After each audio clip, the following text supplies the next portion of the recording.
तो एक बहुत ही शानदार खबर आ रही है power grid corporation of India limited यानी PGCIL की तरफ से। वो एक जबरदस्त भर्ती का मौका लेकर आए हैं। चलिए बिना देर किए सीधे इसकी पूरी जानकारी लेते हैं। तो सबसे पहले सबसे बड़ी बात, पता है कुल कितनी वैकेंसीज हैं? पूरी 660। जी हाँ, 660। ये सच में एक बहुत बड़ा मौका है। और ये कोई ऐसी वैसी कंपनी नहीं है, हम बात कर रहे हैं पावर ग्रिड की, जो कि एक महारत्न PSU है। इसका मतलब समझते हैं? यहाँ नौकरी मिलना सिर्फ गर्व की बात नहीं, बल्कि एक बेहद स्थिर और सुरक्षित करियर की गारंटी भी है। तो चलिए अब जरा और गहराई में उतरते हैं। देखते हैं कि पावर ग्रिड और उसकी सहायक कंपनी CTUIL कौन-कौन से नॉन एग्जीक्यूटिव पद ऑफर कर रही हैं। मोटे तौर पर देखें तो यहाँ 3 मुख्य श्रेणियां हैं। पहली है डिप्लोमा ट्रेनी, जिसमें आपको इलेक्ट्रिकल, सिविल और सर्वे के पद मिलेंगे। दूसरी है जूनियर ऑफिसर ट्रेनी, जो HR और फाइनेंस एंड अकाउंट्स के लिए है। और तीसरी जूनियर टेक्नीशियन ट्रेनी, ये सर्वे के लिए है। अच्छा, अब आते हैं सबसे जरूरी सवाल पर कि क्या आप इन पदों के लिए योग्य हैं? आइए इस सेक्शन में हम योग्यता और आयु सीमाओं को आराम से समझते हैं। डिप्लोमा ट्रेनी पदों के लिए संबंधित विषय में 70% मार्क्स के साथ 3 साल का रेगुलर डिप्लोमा होना चाहिए। लेकिन यहाँ एक बहुत ही ज़रूरी बात है, अगर आपके पास BTech जैसी कोई हायर क्वालिफिकेशन है तो आप इन पदों के लिए आवेदन नहीं कर सकते। इस नियम को ध्यान में रखना बहुत ज़रूरी है। और यही नियम जूनियर ऑफिसर और टेक्नीशियन पदों के लिए भी लागू होता है। जैसे HR के लिए BBA जैसी डिग्री चाहिए, F&A के लिए इंटर CA या इंटर CMA की योग्यता, मतलब चार्टर्ड या कॉस्ट अकाउंटेंसी का इंटरमीडिएट लेवल क्लियर होना चाहिए। और सर्वे टेक्नीशियन के लिए ITI जरूरी है। यहाँ भी साफ साफ लिखा है कि हायर क्वालिफिकेशन की अनुमति नहीं है। क्वालिफिकेशन की बात तो हो गई, अब देखते हैं कि उम्र की क्या सीमा रखी गई है। तो जनरल और EWS कैटेगरी के लिए ऊपरी आयु सीमा है 27 साल और इसकी कट ऑफ डेट है 11 मई 2026।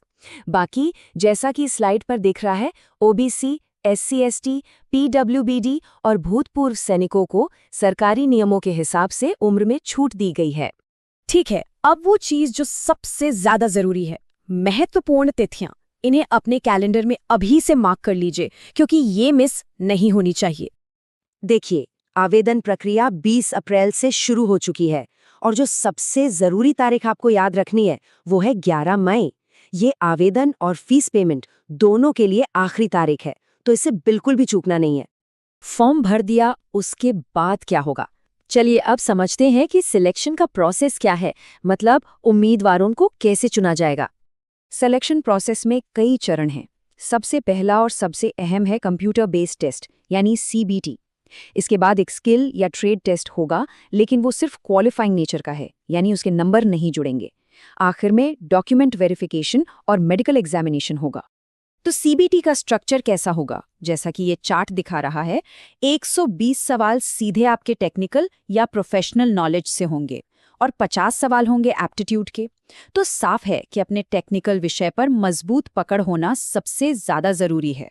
CBT क्वालिफाई करने के लिए URs या EWS को कम से कम 40% और रिजर्व्ड कैटेगरीज को 30% स्कोर करना होगा।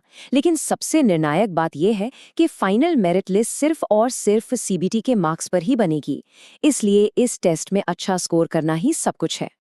चलिए अब उस हिस्से की बात करते हैं जिसका सबको इंतजार रहता है, सैलरी और दूसरे फायदे क्या हैं, और साथ ही ये भी देखेंगे कि अप्लाई कैसे करना है। ये स्लाइड काफी दिलचस्प है। ट्रेनिंग के दौरान आपको एक अच्छा स्टाइपेंड तो मिलेगा ही, लेकिन असली मजा तो 1 साल की ट्रेनिंग के बाद है, जब आप स्थायी हो जाएंगे। तब सैलरी में एक जबरदस्त उछाल है। आपका सालाना CTC S1 लेवल पर लगभग 12.7 लाख तक पहुंच सकता है। ये एक बहुत बड़ा मोटिवेशन है। और बात यही खत्म नहीं होती। रेगुलर होने पर आपको सैलरी के अलावा भी ढेर सारे फायदे मिलेंगे, जैसे कि महंगाई भत्ता, HRA, मेडिकल सुविधाएं, PF, ग्रेचुइटी, पेंशन और भी बहुत कुछ। मतलब ये एक कंप्लीट पैकेज है। तो अब सवाल है कि आवेदन कैसे करना है। प्रक्रिया बहुत सीधी है। powergrid.in पर जाकर करियर सेक्शन में जाना है। ऑनलाइन फॉर्म को बहुत ध्यान से भरें, अपने डॉक्यूमेंट्स अपलोड करें, फीस का भुगतान करें और हाँ, 11 मई से पहले फॉर्म जमा करके एक प्रिंटआउट लेना बिल्कुल न भूलें। इस भर्ती की पूरी और विस्तृत जानकारी के लिए ऑफिशियल नोटिफिकेशन जरूर पढ़ें, जिसका लिंक आपको डिस्क्रिप्शन में मिल जाएगा। शुभकामनाएं।